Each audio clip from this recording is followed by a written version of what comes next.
I'm Rebecca. And I'm Hunter, and this is the Family Showdown!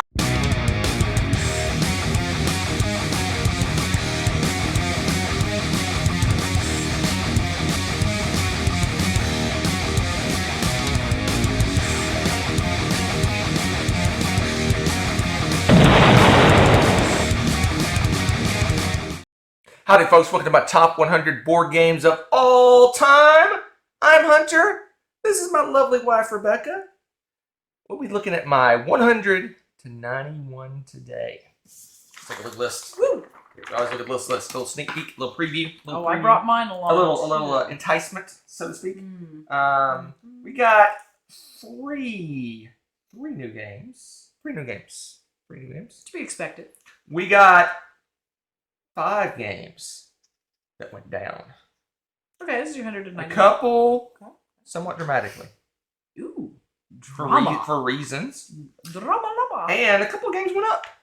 Mystically, magically went up. So they were not on your list before, but now they are. No, they went up. So they want to play teeny bit. No, they were actually, let's see.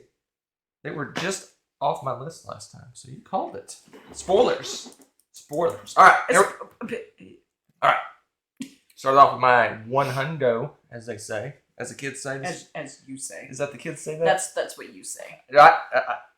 My one hundo, Hippocrates. I think that's a little too new for my list. Hippocrates. No, it's not. Too new. My list was after your list. Oh yeah. Yeah, I don't know. It could have been. Meh. I don't know if it's too new. Hippocrates. So Hippocrates. What was it? Hippocrates. Yeah, that. Hippocrates. This is a Euro game. It is very fun. It is. So in this game, you are a physician. A Greek one, no less. No, possibly. So you're a physician, and you lead a team of doctors healing wayward souls and sickly people and ruffians. I don't know. We'll get to the ruffians in a moment. So this game, it is a mostly drafting game. So you're drafting patients that you're going to attempt to cure. You're also purchasing, renting, employing doctors, and getting the medicines and the potions and other assortment of things to heal people with. You're purchasing those, and you're mushing those all together to heal these patients. So they need different mixtures of stuff to fix them, and different doctors have the ability to administer different ones. So you need to combo the doctor with the stuff you need to fix the patient with what the patient needs to be fixed. And like I said, it's a drafting game. You're drafting the patients. Patients have different difficulties in terms of how hard they are to cure. Some of the easier ones might lower your reputation because they could be those ruffians I spoke of, wayward souls or criminals or whatever. Or there's some of them that are like maybe really super difficult to heal, and you get great reputation for healing those people. So it's a really interesting game. It has tile placement in terms of those doctors. The doctors and the patients kind of click together in like a chain. So you have it's a weird chain. So this patient might need certain chemicals to administer, but you may need 2 doctors to administer everything that patient needs, because one doctor may not be able to do everything you need to do. And after doctors heal a certain number of patients, they have to be retired. So you're continually employing new doctors as part of the game, as well as getting patients and chemicals, potions, medicines. Medicine. That's what I'm looking for. That word I've been looking for all this whole time. Medicines to fix them.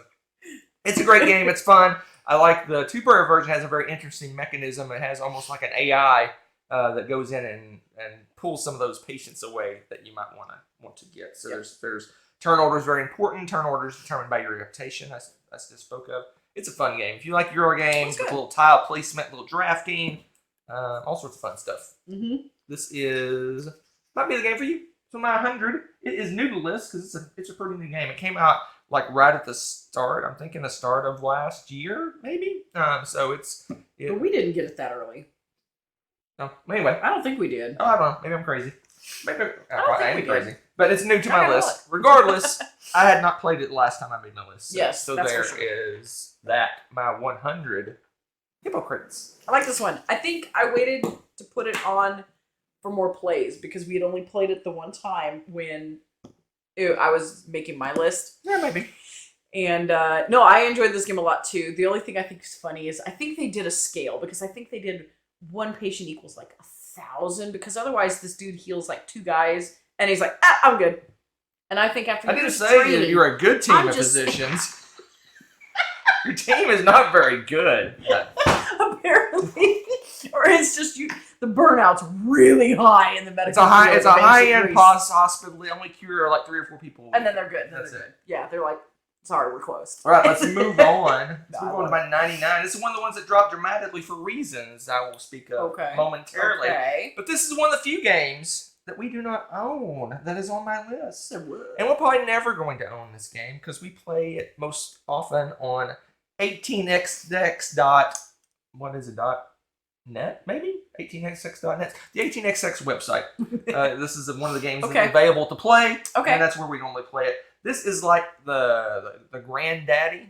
Maybe not grand. It's not that old.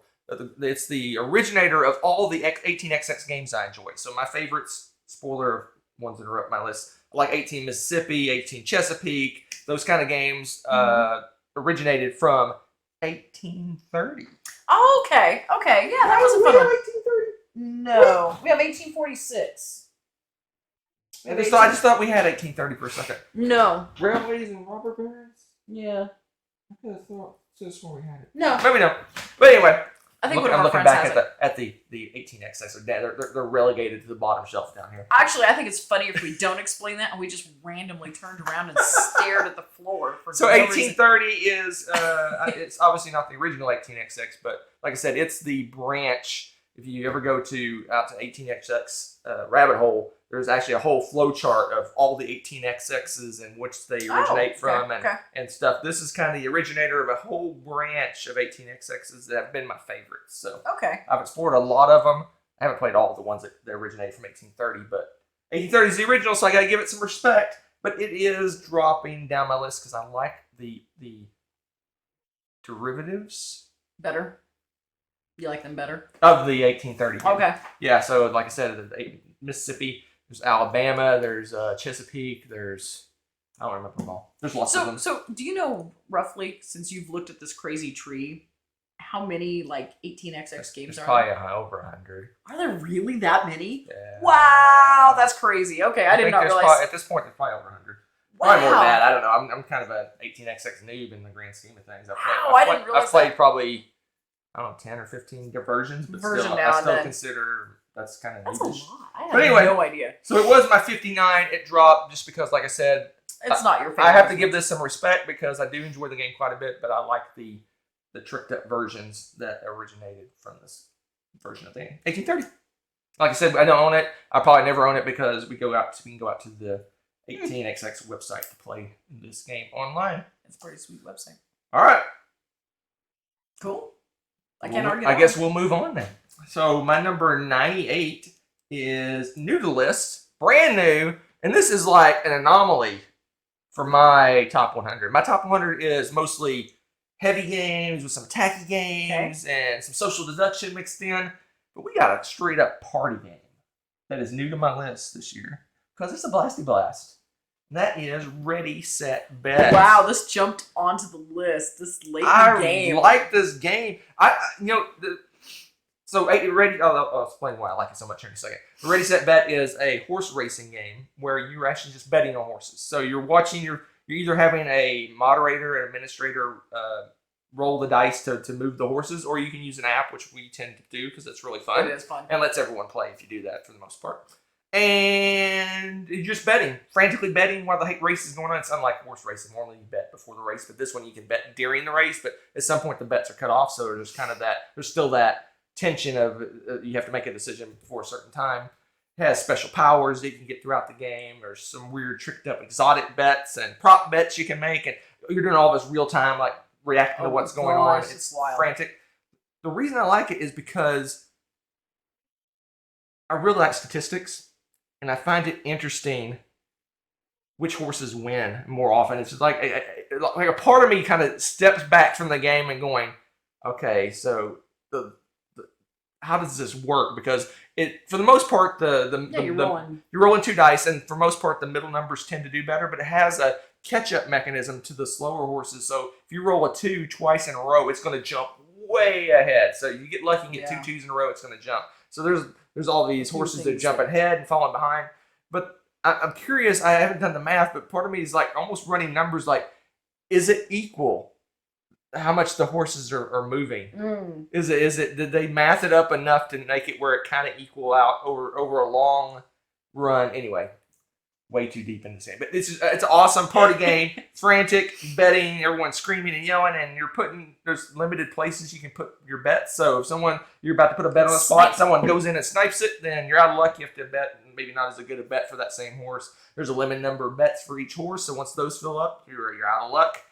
And like I said, there's a time where you can't bet anymore. And if you haven't got all your bets in, then you can't bet. There's been so many rounds where we're just like, oh, I still have chips left. Well, you're saying you're going, you're waiting, trying to get as much information as you can before you bet. But if you wait too long, the bets are going to take, and a horse might get a random lucky roll and jump way up and trigger the end of the betting. It's a fun game. It is really fun. It's getting a little bit of hype, and for good reason. It's a great little party game. Super easy to teach, easy to play, plays quickly. It's interesting. It's high energy, which is what you want from a party game. A lot of party games are a lot of them are kind of heads down, you're writing, or you're just kind of not interacting. Yeah. This is like crazy interaction and a blast. I really like this one too. I really enjoyed too that after the first round, you get to get a card that gives you a superpower, and everybody's got a unique superpower.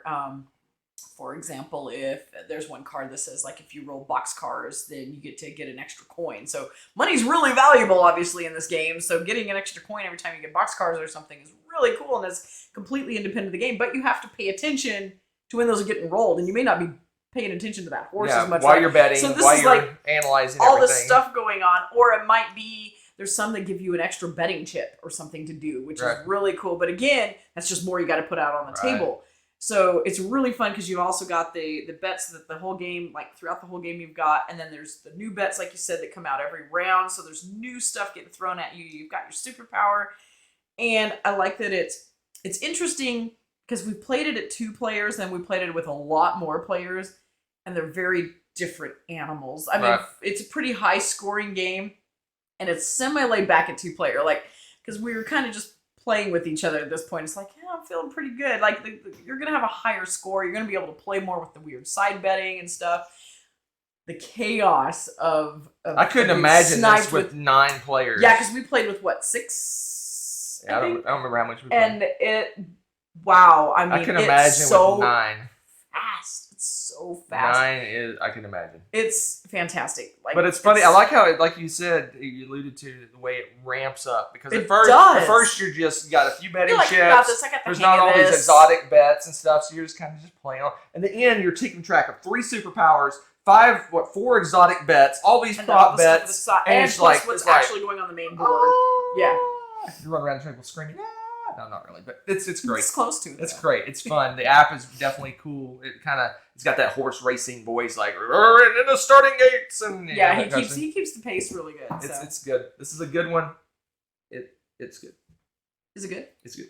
It's my good enough to be on your 98, new to my list, a party game. It's one of the few. You won't see many of these on my list, but true. You'll see this one. That's true. Pretty cool. Ready, set, bet. All right. Good one. Let's move on to my number 97. This plunged greatly from 34 to 97 for two reasons. Okay. 2 reasons. I still love this game. If you watch the intro video, you know that this year I rewarded great plays and punitated bad plays. I had a really bad play of this game. Well, it was bad. It wasn't. I had a great time. But even if you're having a great time, if the person next to you is having a horrendously bad time, I'm very empathic in that sense. So I was really feeling sorry for them because they were having a horrible time. They kind of this Sidereal Confluence is my game. So I love this game. So this is another reason it's kind of dropping. This has been relegated almost to a convention game. I really want to play it more. It's hard for us. But you want like 5+ players, and we just don't have the time. And if we have 5 players, we're probably playing party games. And this is kind of a meaty game for 5+ players. And plus, it has asymmetrical power. So if you're teaching, you either have to have really strong gamers. You say, "Here's your character, read it, and let me have any questions," or you have to teach every single person how to play their character. Okay, we're all playing the same game, but the superpowers are very different races, right? You know, and you got like different things and ways you go about your productions and what you do. So this is a real-time trading game. So it is loud, it's boisterous, it's aggressive. It's like, hey, I need this. I need greens. You have any greens? I got extra blues. You need blues. Who needs blue? You're going around the table. You're wheeling and dealing. Yeah. And we had a wallflower that somehow tried to play this game, and he was just having the worst time ever. Oh. And I felt bad. I really tried. I was doing all my wheeling and dealing. I was like, hey, is there something you need? I mean, I toned it down. Yeah, you're trying to, and even said, they said, I'm just going to play with what, I'm just not going to trade. Oh, and I was like, I felt so bad. Yeah, This game is not for the faint of heart. It is aggressive in terms of, if you want to do well at this game, you have to. It's essentially designed where you have to trade with other people. Because you produce, basically it's almost a queue pusher. You're cranking out all these resources and making all the resources, but those resources for the most part aren't going to fuel your engines to get the victory other points. People's stuff, You have to trade. Like this, like Rebecca may produce all these green cubes I need, and I have blues that she needs. But if we don't talk and interact and trade, this is not going to work. So the wallflower was not trading.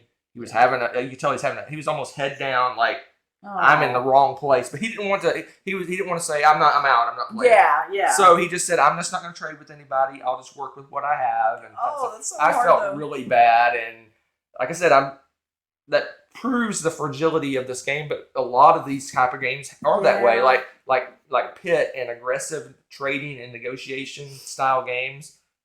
You got to be outgoing. You have to be it's for a social type of person, right? This is a very social, interactive game, and it's not like a Euro game where you're head down doing your thing. This is really you really do need to interact with others to have a successful engine. And I don't mean to make the game sound bad. I love this game. It's one of my favorites, but it is fragile. It's got two things going on. It's fragile in that sense, and also it's kind of become a convention game. I played at conventions, and even that's like my oasis of playing this game. If that makes sense. It's my one chance to play this game each year, and it got kind of ruined by. If I could have just put blinders up and just ignored the guy, but I'm not that kind of person. I want to get them. So I spent half of my game trying to pull this guy out of his shell a little bit and get him involved in the game and make him have help him have fun. You're gonna have fun. Well, help him have fun. And I felt bad. And that's hard. Meanwhile, everybody's like, "Hey, I need your freaking green cubes." I'm like, I'm trying to help this guy out. It was just a weird experience. I still had a great time. I still almost won somehow. I don't know how that happened, but this is a great game. If you like asymmetrical powers, you like negotiation, trading, high interaction game. This is definitely a game to check out. I love this game, but it's just it got hit with a couple of missiles. It's breaking my heart because I've only gotten to play this once, and I want to play it again so badly, and it's been so difficult to get to the table. So that's it. Sidereal Confluence is a brand new, shiny reprint of this game that we don't have. It has, I think, it might have more. It may have some expansion stuff in it. I don't know, but I love our version. It doesn't get hardly. I don't remember. We haven't played this in years because, like I said, I've been playing this mostly at conventions. Yeah. I seek this out almost at least once a year at a convention to try to get a play of this because I love it so much. But someday I'll get to play it again. Sad. Someday. So yeah, that was Sidereal Confluence. I feel like this would be my 97. It dropped all the way from 34. I really think it would be in my top 100 if I got to play that more. Well, what's interesting is this thing was sitting around the 60s for years, and then I had a great play of it, and it was like, and it went up, and then I had a bad play of it, and it plummeted back down. Oh, that's sad. So that's sad. All right, let's move on to my such a good one. 96. This one dropped a little bit too. It was 51 last year, and the reason it dropped is because it's part of a trilogy of games. And it's my least favorite of the trilogy. Okay. Therefore, it's got to leap 2 hurdles to get played, right? And you'll pick. It's got to. And the only reason it got played recently is from there's a Tome Saga. You're not gonna make it say anything? You said it, Craig. I'm proud of you. Tome Saga? Yeah. I said Tome Saga. Yeah. Oh, I was supposed to say Tommy Saga. Darn it! the game is Architects of the West Kingdom. So this is my least favorite. Spoilers. My least favorite of the three. Wow, spoiler. The three. I think it is.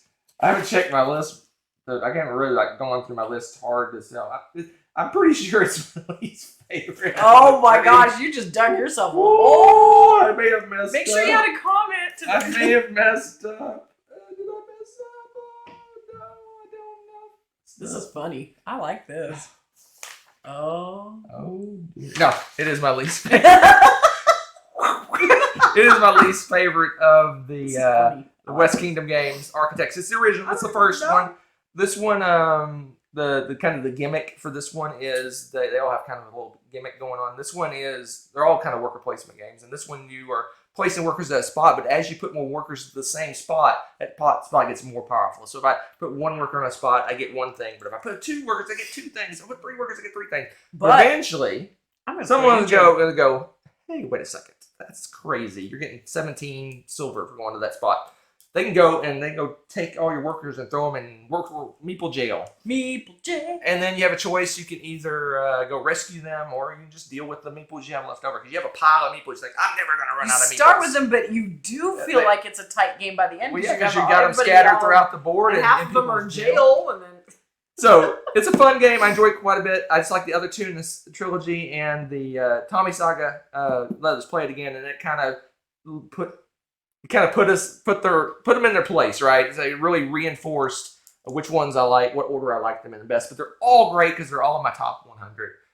So if you haven't checked out the West Kingdom series, if you like Euro games, great. I love the art as well. The art's really cool. The Miko, is that his name?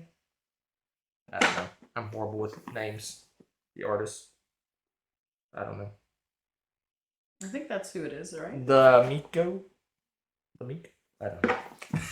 I'm horrible with names. I'll look while you chat. Anyway, so that's Architects of the West Kingdom. It was 51. It dropped to 96. But like I said, it has to leapfrog the other two to get played. Huh? Well, it doesn't matter anyway because you said this game sucks. So it doesn't say on the outside. Yeah, unfortunately, that artist's name is. I think it's the Miko. He's done a bunch of games I like. All right. Very true. Let's move on. Okay. Let's move on to my number 95. It actually went up. It went up. The reason it went up because we played it. We also played the baby brother of this one, and it reinforced how much I love the original compared to the baby brother. I think she likes the little one better, maybe. But I like the original and not the pared down version of the Castles of Burgundy. So she likes Tuscany. Is that what you're talking about? Yeah. Tuscany's kind of like, it just makes me want to play this game more. That's fair. So this was our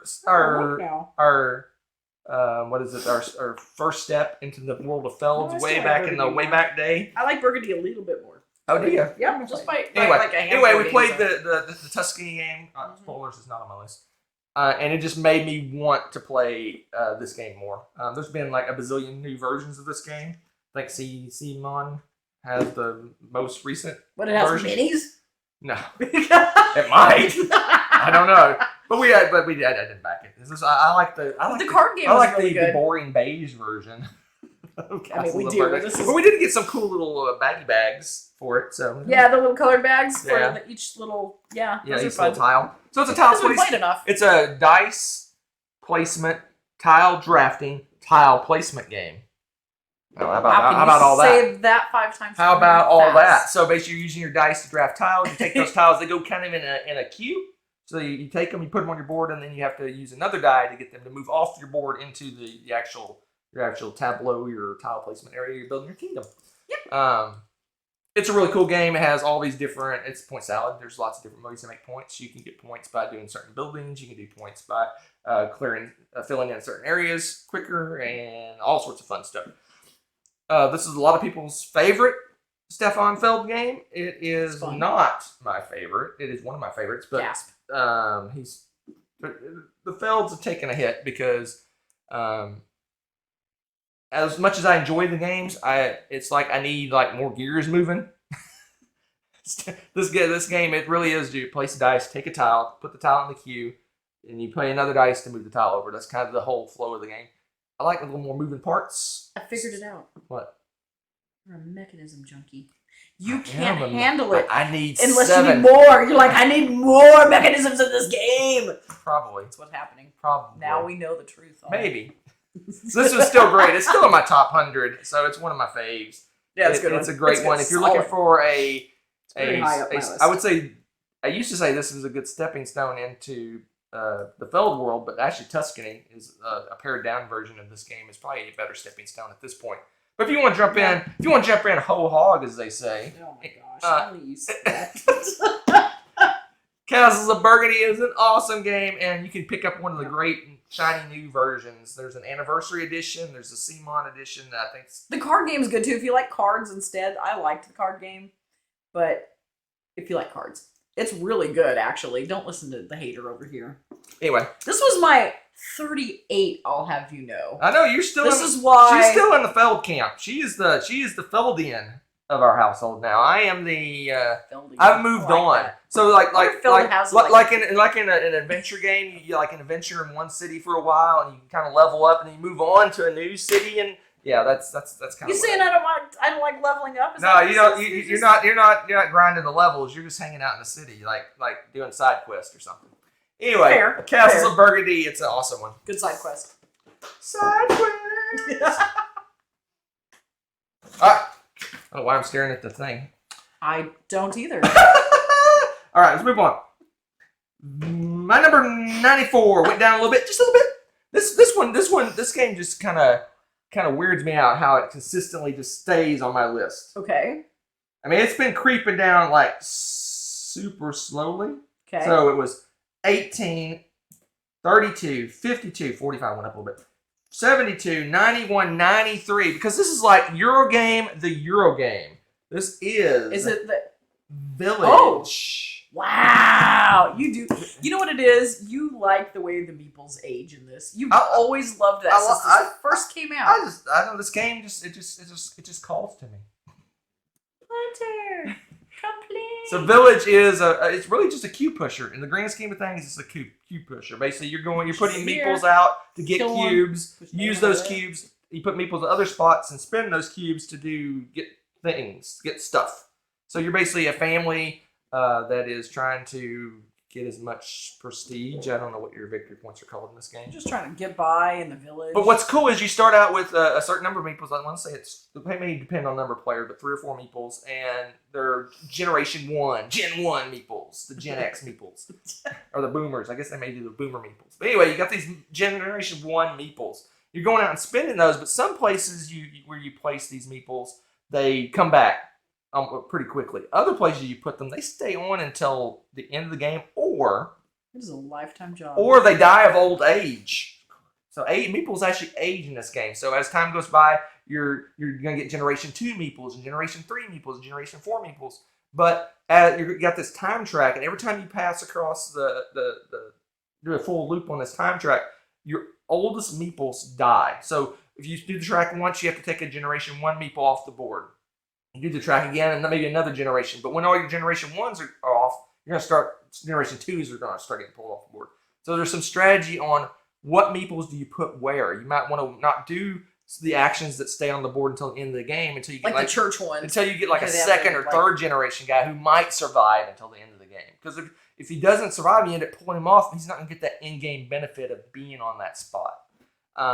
It's really cool. It's got other things going on here. We got the port and N. I think it's port and N is the expansion. Yeah, because it changes how things travel. And you're going to do some traveling. You're going to go out on a boat and you go to monasteries and do stuff. And you're getting farming, and you're doing set collections with the little dice. So you can spend the cubes to buy things, but you also can use them for sets of cubes to do other things.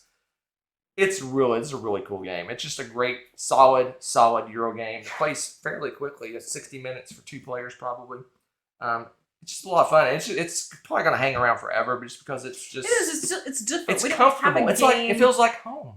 It feels like a nice quaint village. Okay. I don't know what I'm going. I was like, people dying off, and we don't live in a quaint village either.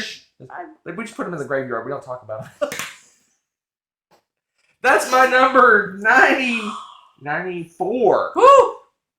Village. So happened. All right. Let's take this down a notch. Calm down a little bit. Very a few less people. All right. My number 93 is new to the list. And this game, in all honesty, deserves to be higher on my list. Then why isn't it? Because it gets a penalty. It gets a little punitation. Need to have the flags. You can. So this game is really fun. It's interesting. It's got a lot of cool mechanisms, but it's got that what I call board game inertia. Uh-oh. It's a setup beast. It is a remembering how to play beast. It's just got some inertia. It's one of those games where you're like, I really want to play this game. Ooh, but it's so much work to get this thing to the table. Let's play this one next to it. Quicker.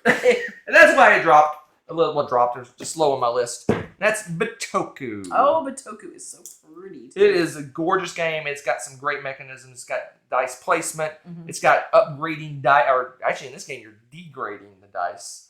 There's ways to. Oh, that's true. There's ways to upgrade them, but there's some dice mitigation. But it's a gorgeous game. It's got a massive board. It's got a ton going on.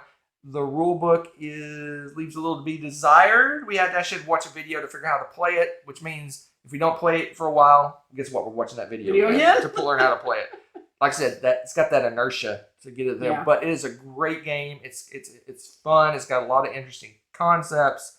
Yeah, it really does. Like the whole like crossing the river idea and all of this. Like it's interesting. Yeah, you place your dice in certain spots and you get rewards for going to those spots. And there's you have to have a higher number than anyone else that's at that spot kind of thing. And then you have a choice. You can do another action with that dice and move across the river and get a bonus action. But it lowers the value of that dice. And it's hard to get those dice cranked back up again once you lower the value of them. So it's a choice like, oh gosh, I really want that bonus, but I'm going to make my dice 1 point lower by doing that. Yeah. Or it could be, if it's a 6, you get 2 points lower. So yeah, it's hard. It's a rough call. I can show you the back of the box. I don't know how much I helped, but it's one of those long boards, and it's just got stuff all over this board. And your player board's got stuff all over it. So it's a bear.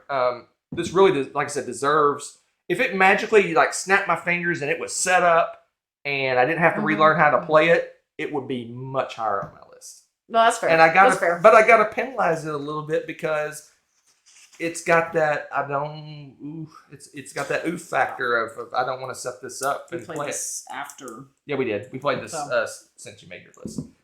But I still love it. It's great. Yeah. It's going to be a once in a blue moon kind of play, but I still think it's a great game. It's a great design. It's good to see DeVere, the company, making these bigger, heavier games. I'm hoping they keep these going. Maybe tone it down a little bit. Just a little bit. DeVere's on fire. That is my number 93, new to the list.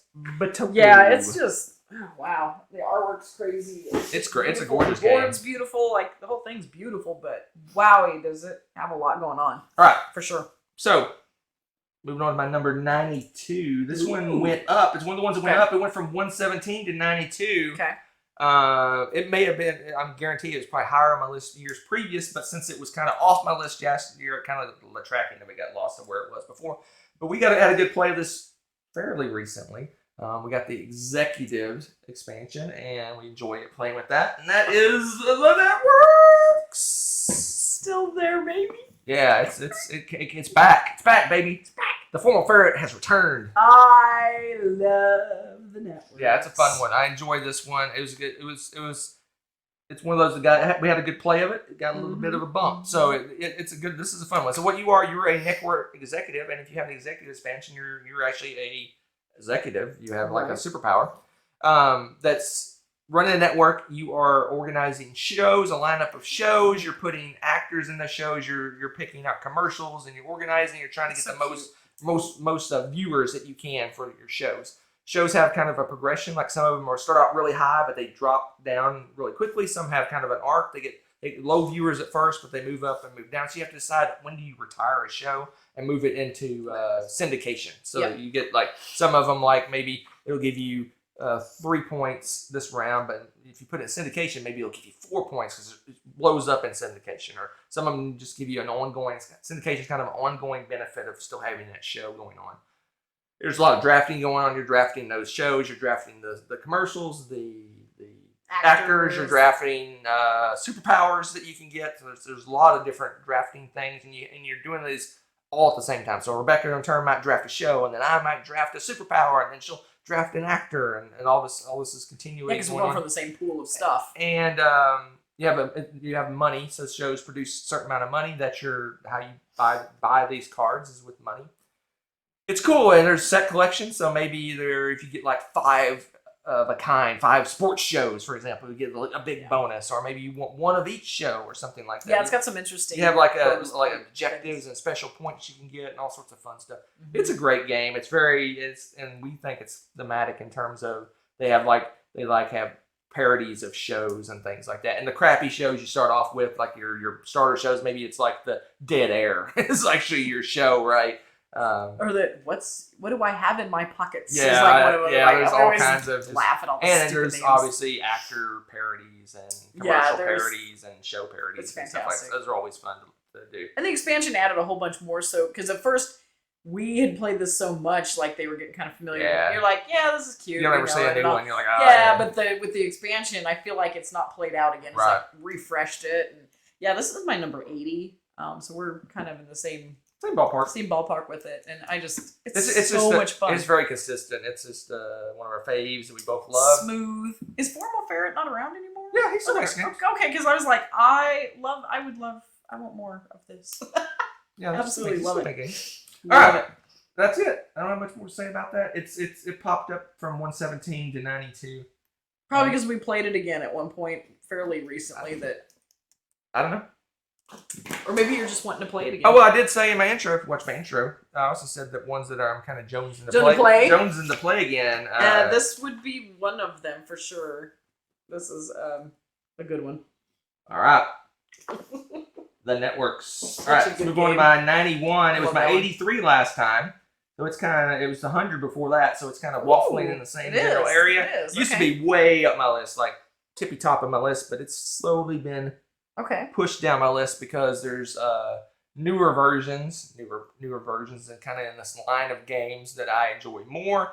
And this one plays better, I think, with 3 or 4 players. And so 2 players gotten to the point where it kind of, I wouldn't say makes me angry, but it makes me envious. Because when you play with this game with 2 players, you don't get to use a lot of the components that are in this game. You're basically limited. You're pared down on your components you can use.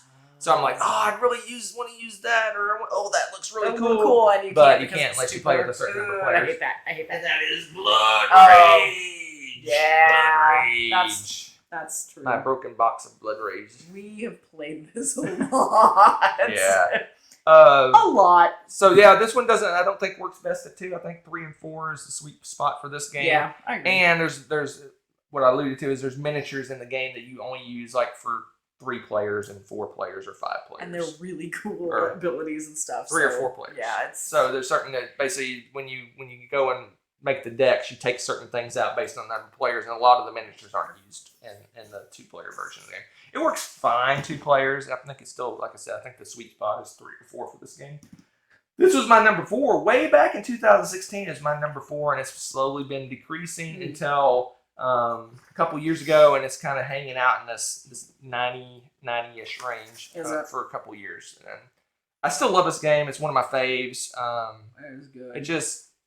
It's not often that we get to play games with multiple players, and a lot of times when we play games with multiple players, this is for more than 2 players. This isn't one that we think to play. We tend to play other games. This isn't one that we pull off the shelf, and then we play it 2-player and like, we really need to play with more players. So it's a vicious cycle. It is, and it's sad because it's dropped off my 100 quite a bit now because of that. Yeah. Because I really like this game. I love the fact now that you have that rage, and you have that. You can do whatever you want as long as you have rage left over. Right. It's this nice little action selection fuel, and it's so much fun. And I love the deck. Yeah, I love the action points. I like the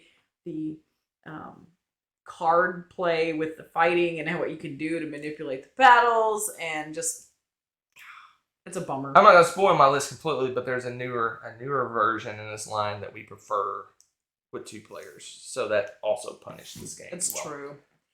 Yeah, this is my 153 now. Oh my gosh! Sad. Which isn't bad. No, Honestly, actually, it's for not. an attacking game like this, That's it's really not too high bad. for me. And this is a great game, and I'm very happy that we have it and have all the stuff for it, because when we play it, it's great. All right, that's it for this time. That was it 91.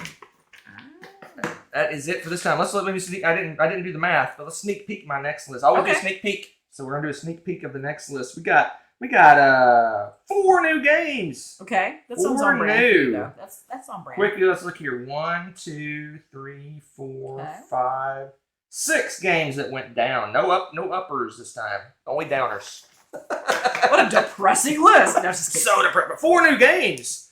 So That's we got. It's a great list. It'll be a good time. So join us next time for 90 to 81. We'll see you then. Bye.